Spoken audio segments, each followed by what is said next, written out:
Hey there, everybody, and welcome back to the next episode of Stefan's Kitchen.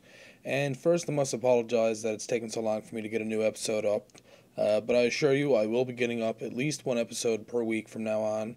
I've just been busy with other things. I do have another channel that I focus more on than this one, but like I said, I will get to this one at least once a week. Make sure that I keep this updated and keep you guys, I guess, informed, because I'm sure there's some of you out there that probably want to hear or see some more recipes. So this week in the kitchen, I decided to finally put up the video of the teriyaki pulled pork.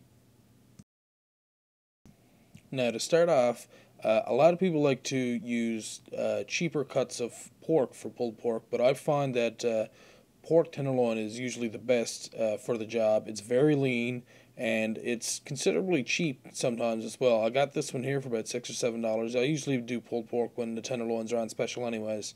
But yeah, this one here is about $6 or $7. It's all meat. It's all solid meat. As you can see there, that's a little bit of silver skin. I won't even trim that because the way the pulled pork works is that the vinegars and the acids always break down the tough parts in the meat. So that's what gives you that nice pulled pork texture or whatever.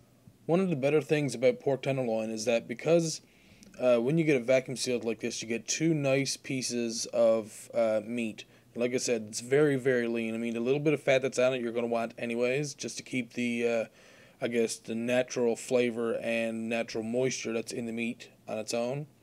And because it's one long piece of meat itself, you can, when it breaks down, it becomes more stringy, which obviously is something you look for in pulled pork.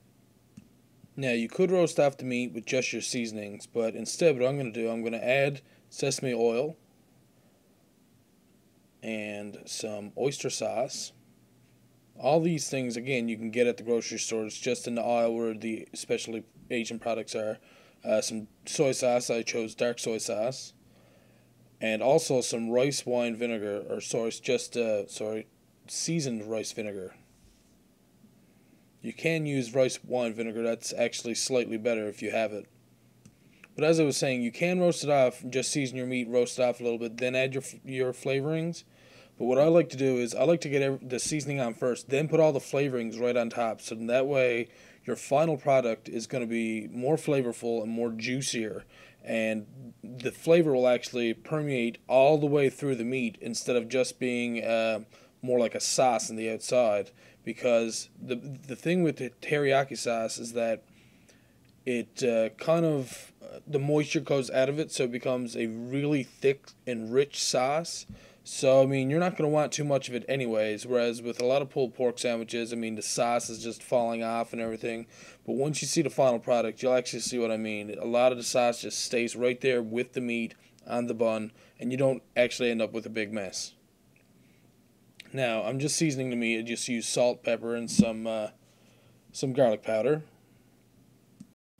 Now, once that's all on, now you don't want to put on too much salt because you're going to be using soy sauce. And again, this is a pulled pork recipe, so you're going to use a little bit to make sure you get that flavor. And this is dark soy sauce, so it has a little bit of extra flavor anyways. And me, I like to use about 3 tablespoons, maybe sometimes a little more.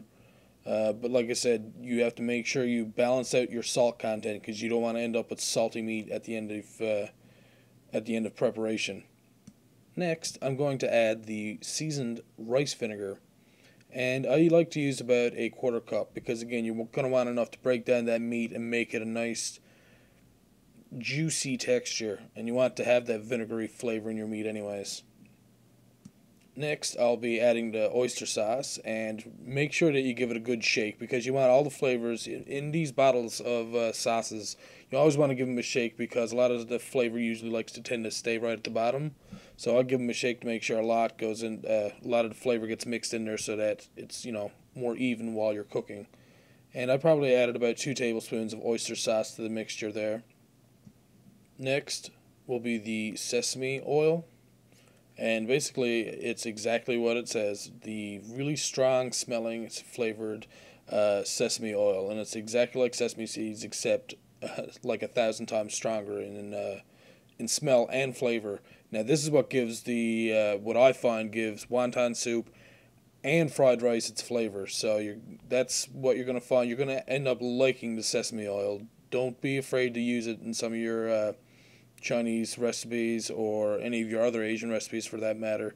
Just, if you're looking for that one flavor and you can't really pick it out and it's kind of earthy, smoky, go for the sesame oil.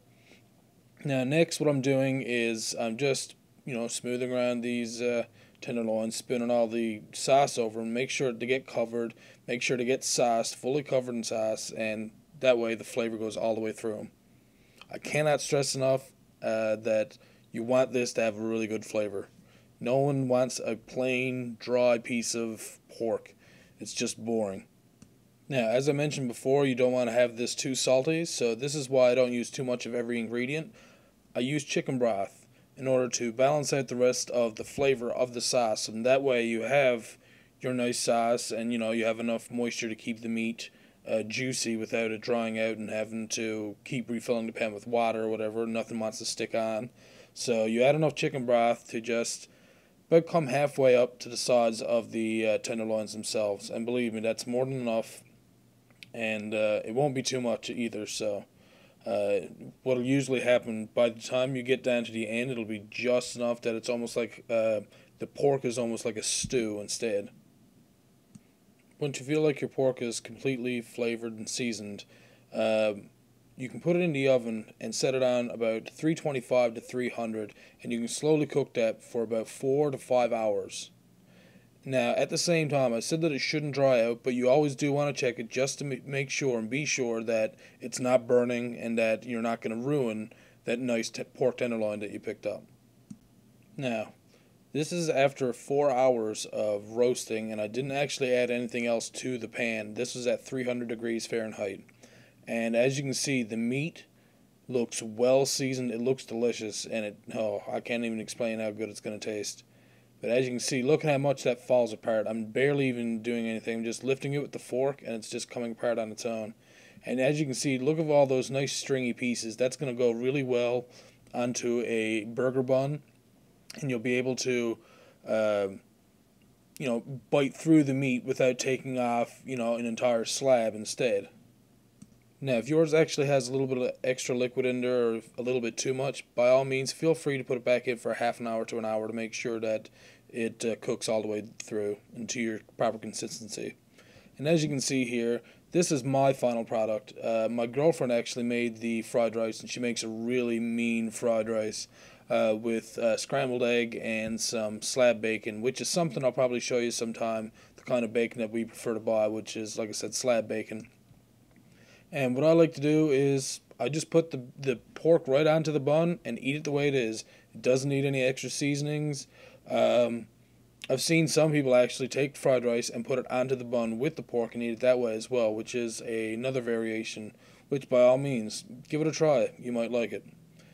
So as I said at the very first of the video, I will be more consistent with uploading from now on, one recipe at least per week. And once again, thank you guys for watching. I greatly appreciate you guys watching these videos. And I will see you guys in the next episode. Bye.